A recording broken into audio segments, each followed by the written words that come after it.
Assalamualaikum warahmatullahi wabarakatuh. Dan selamat sejahtera.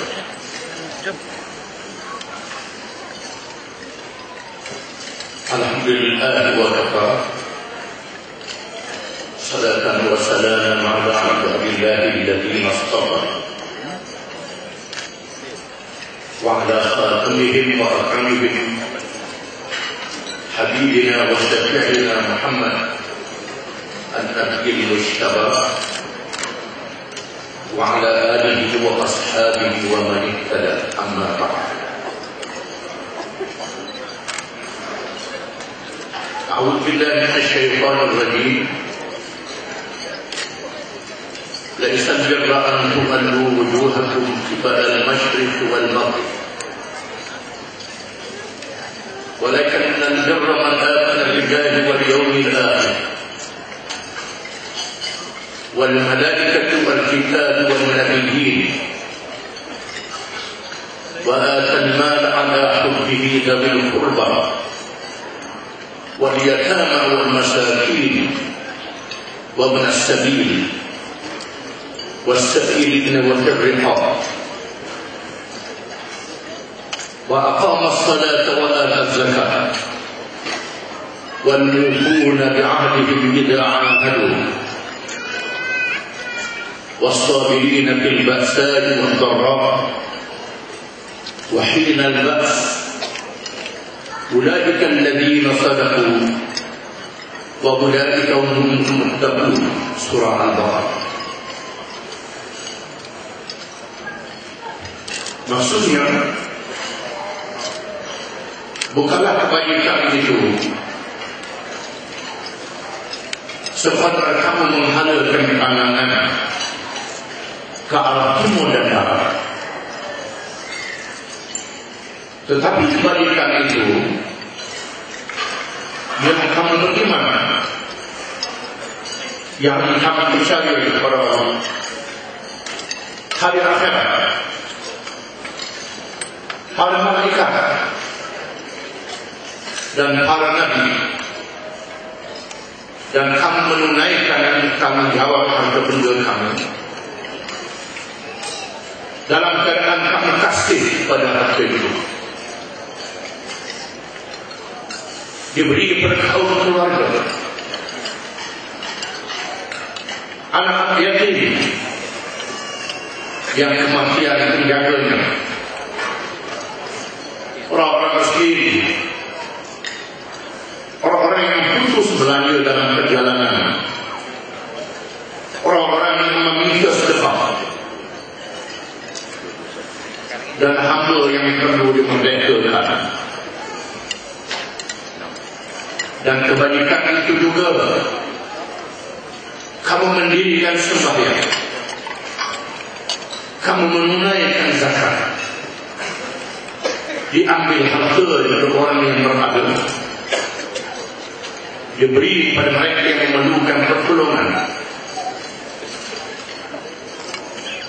dan kamu menunaikan janji dengan sesiapa saja, dengan kalangan Islam dan bukan Islam,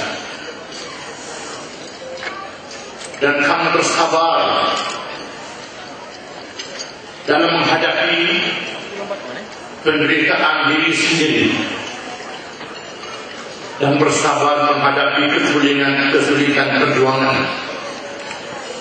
untuk menegakkan Islam yang benar dan adil.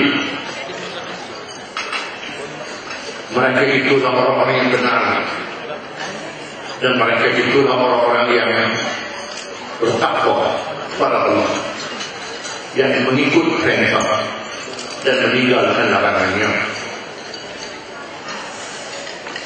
Yang hormat Sahibus Sama'ah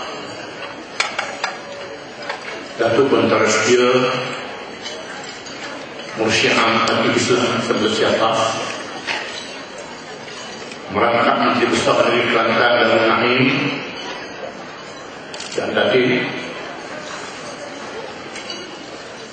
yang dihormati Timbalan Presiden dan Industri, yang berhormat Kedua dengan Muslim Akbar Pusat, Timbalan dan Nabil, dan seluruh pimpinan Muslim Akbar Pusat selaku Tuan Majlis. Yang berhormat Ketua Jaipah Majlis Selangor, seluruh pimpinan PAS, rakan-rakan Pakatan Rakyat, wakil NGO, saudari-saudari dan saudara-saudara yang dihormati dan dikasihi sekalian. Ayat yang saya baca tadi bersempena dengan tema yang dikemukakan oleh Jamaah Muslimat bagi majelis ini, membangun negara berkebajikan. Kita perlu memahami bahawa dasar dan konsep negara berkebajikan ini sangat berbeza dengan negara kebajikan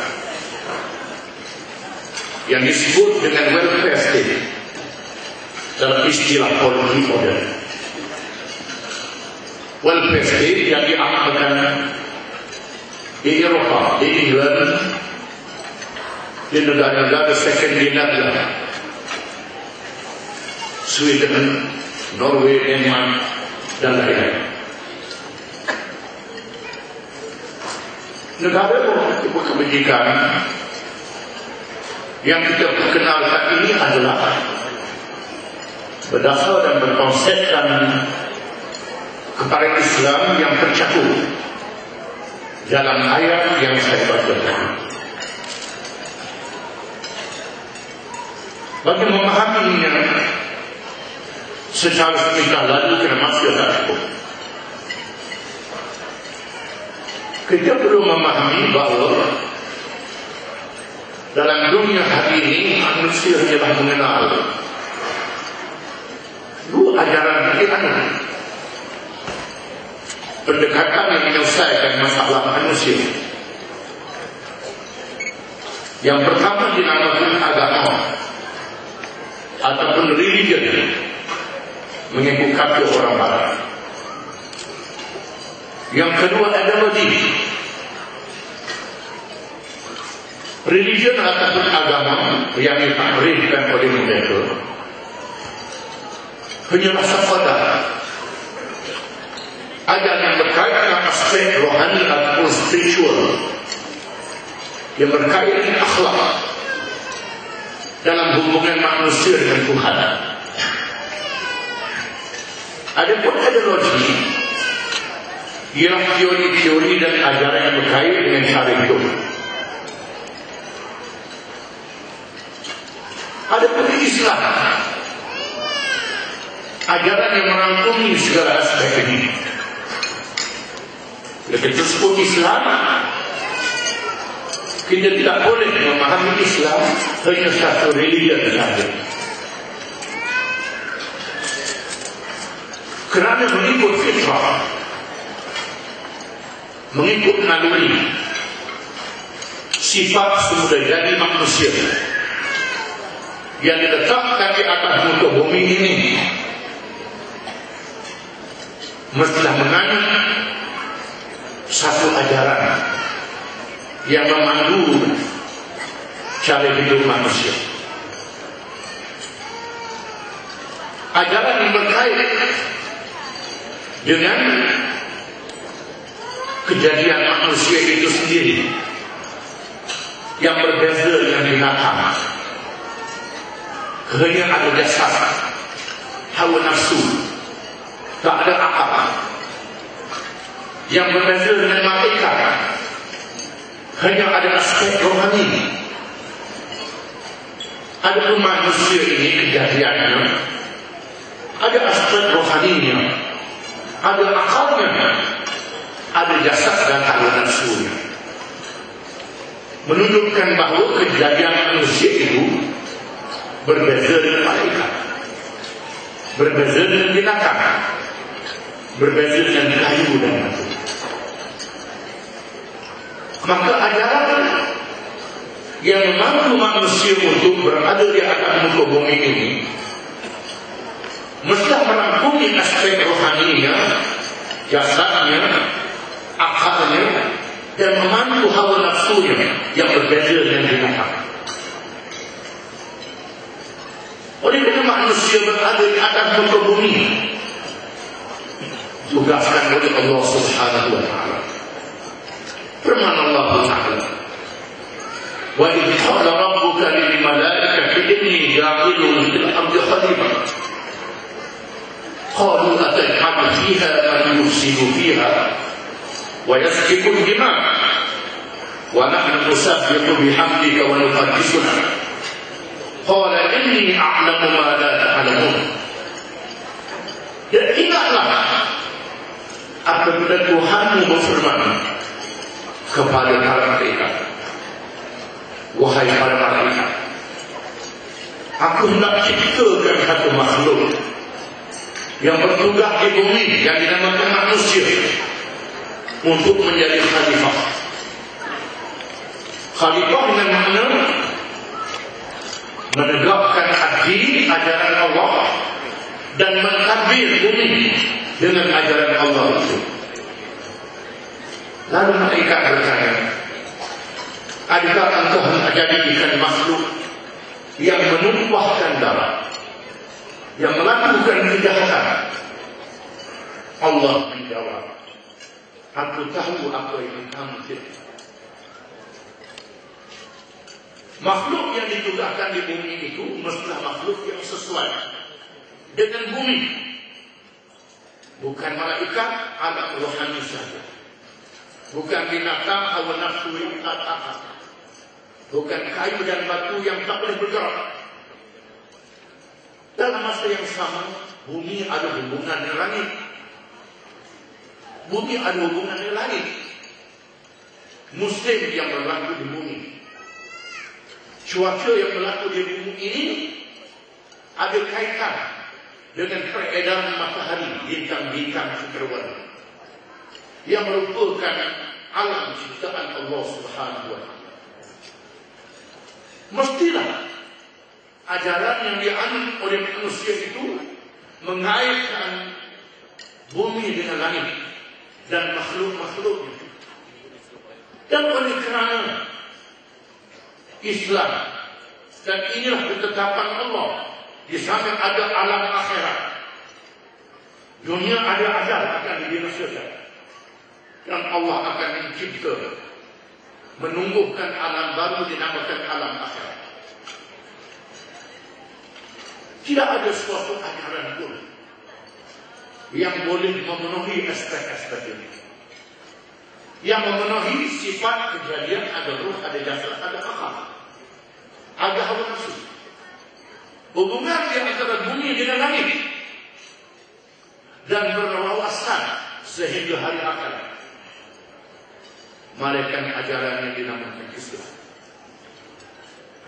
yang dibawa oleh nabi-nabi dan rasul-rasul alaihi wassalam, yang dilantik oleh Allah, yang berakhir dengan Nabi Muhammad sallallahu alaihi wasallam.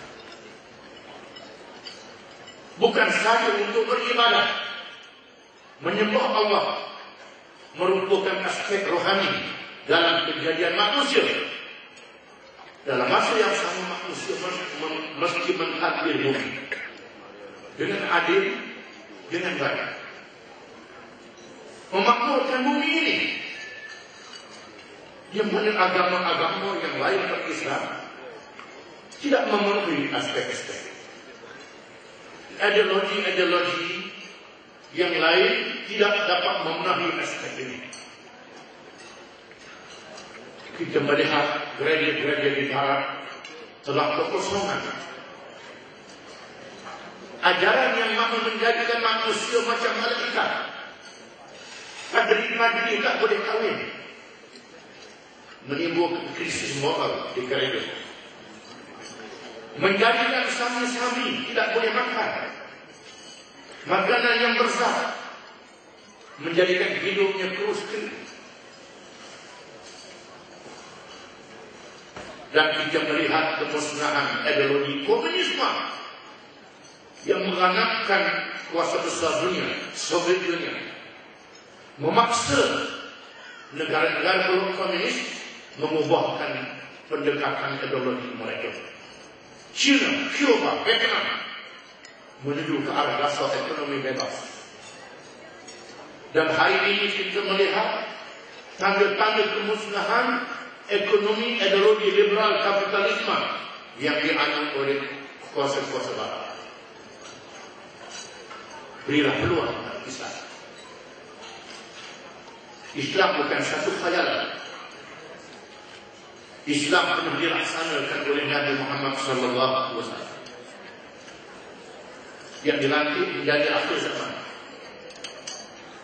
Dipilih oleh Allah di bumi Mekah yang kering, bumi yang tidak ada hasil sedikit pun, di kalangan bangsa Arab yang buta huruf,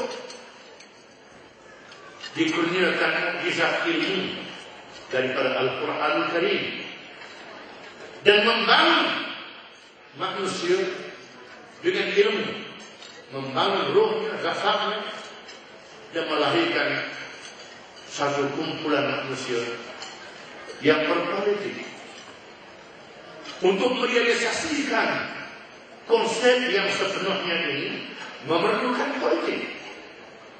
Maka Islam adalah agama yang menjadikan politik sebahagian daripada memisahkan politik daripada agama. Ini bukan ajaran Islam. Islam bukan kepada satu religion. Islam adalah agama yang termasuk di dalamnya amalan politik.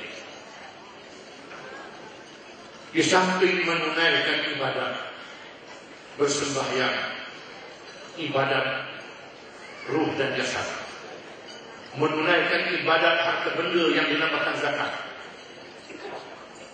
dalam masa yang sama perlu mewujudkan adil untuk semua bagi masyarakat manusia. Dalam menunaikan ibadat orang Islam saja, tetapi dalam melaksanakan adil politik, maka Islam mengaitkan manusia seluruhnya, lelaki dan perempuan, Islam dan bukan Islam. Apabila Rasulullah SAW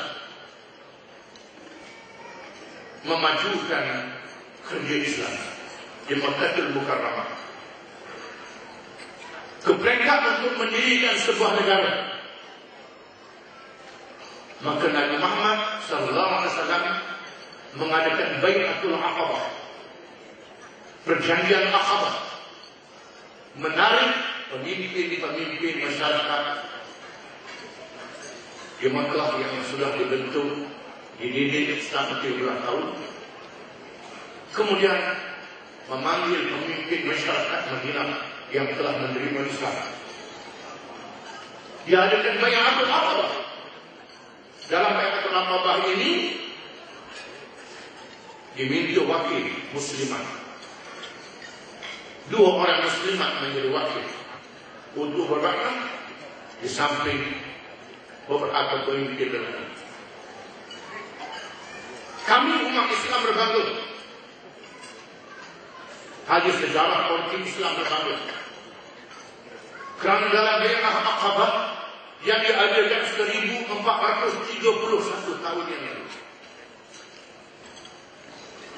kita melibatkan muslimat untuk mendirikan negara Madinah, di mana demokrasi moden yang diamal Barat hanya melibatkan wanita dalam politik pilihan raya mereka di abad yang ke-19. Hanya dalam pilihan raya majlis perbandaran di Bandar Wayung yang mereka tahun 1800, saya ingat 1820, barulah mereka melibatkan wanita. Demokrasi perdo etik sebelum Masehi tidak membenarkan wanita, tak membenarkan orang miskin, tak membenarkan kelas bawah, hanya golongan bangsawan sahaja. Demokrasi moden, setelah mereka memodernkan demokrasi, melalui kajian riset daripada buku-buku politik yang ditulis oleh ulama Islam. Mereka belum lagi melibatkan wanita dalam politik.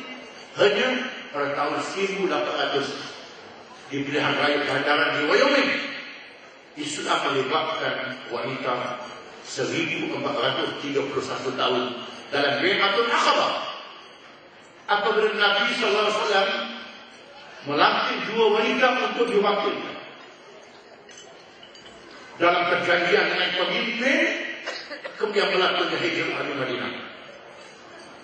Dalam hijrah di Madinah ini diajak pemimpin-pemimpin bukan Islam. Mengapa perlunya orang bukan Islam dilibatkan di dalam politik? Kerana dalam cara hidup manusia berarti bermasyarakat. Firman Allah Ta'ala, Ya ayuhan nas, inna khalaqnakum min dzakarin wa untha waj'alnakum syu'uban wa qabaila lita'arafu inna akramakum 'indallahi atqakum.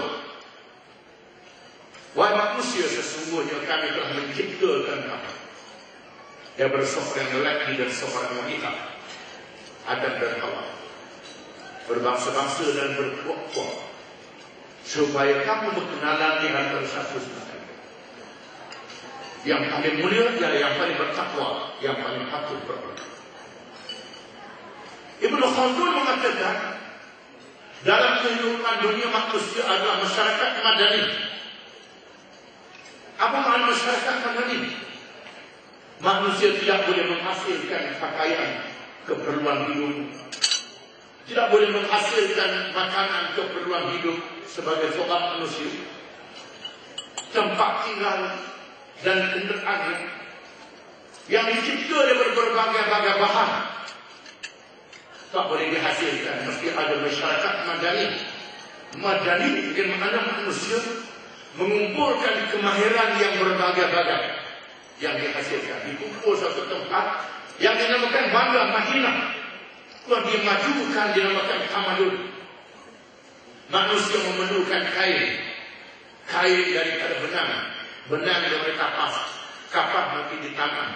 Untuk tanam kapas mesti ada campur sekurang-kurangnya secara kuno, campur dan besi, mesti dilempung. Tidak mungkin seorang manusia ataupun satu bangsa yang mahukan kain, manusia seorang ataupun satu bangsa saja yang menjalankan kerja sendiri. Monopol pun dia, industri pun dia, tanam kapas pun dia, pita benang pun dia, buat kain pun dia. Tak mungkin. Mesti dibagikan pekerjaan dan kemahiran di kalangan manusia. Inilah makna madani. Maka Islam menerima konsep manusia berbagai-bagai kaum dan menghasilkan keperluan kehidupan tanpa mengira Islam dan bukan Islam. Tetapi hendaklah diatur dengan adil yang seksama. Inilah pendekatan yang dibawa oleh Islam yang berbeda dengan ajaran kita. Pas mencuba dan menjadi satu kewajiban untuk memperkenalkan konsep ini. Masih tak cukup memperkenalkan konsep ini. Pas memperkenalkan Islam, membangun manusia dengan Islam. Melayu yang kedua, Islam dulu. Hanya Islam boleh membangun Melayu. Melayu saja membangun Islamnya, Melayu jadi lagi. Mesti ada Islam. Orang Arab terus jalan-jalan jahiliyah, tak ada Islam. Nabi Muhammad memperkasakan orang Arab dengan Islam dulu, barulah diperdekakan Arab yang berjahiliyah, Persia dan Rom. Setelah Arab meninggalkan Islam, Arab dulu. Perbezaan Fah dengan Amno, Fah menjadikan Islam dulu untuk memandu Melayu. Amno jadikan Melayu dulu. Islam berbeda, itu lain. Tegakkan Islam, Melayu Islam. Tegakkan Melayu, tanpa Islamnya belum terjamin selamatnya. Ini beda. Fah antara Islam, antara dan berdaulat. UMNO Islam tak memerintah dan berdaulat. Dalam kerjasama kita dengan pihak lain, Pak konsisten, Pak ada disiplin, kita sendiri. Barangkali oleh kerana masa tak cukup, pernah dalam kerjasama kita dengan Barisan yang Tuhan tahun 69, tahun 70, 11, 13 ini. Dia masih itu seorang awak rakyat tak menari, menjadi tari menari di Engkau. Ada milik kalian. Perubahan lebar tapi benar betul sekali. Pak mengambil tindakan disiplin, pecah hari kalian dari berkhalifah, walaupun kita kurang satu kursi. UMNO tak ada disiplin ini. Orang UMNO ada dia boleh buat apa saja, tak ada disiplin. Boleh pecah hari yang waktu dia persiapan. Kita ni ada. Ini disiplin. Ini beza Pak dengan UMNO yang kita dengar. Oleh kerana saya dapat notis. Depannya ada dialog. Kerana masa tak mengizinkan, ini bukan pilih ceramah, ini pilih mahkamah. Tapi dah ceramah dah. Maaflah cukup seperti itu. Sekian, terima kasih. Abdul Qadar Abdullah Wassalamualaikum warahmatullahi wabarakatuh.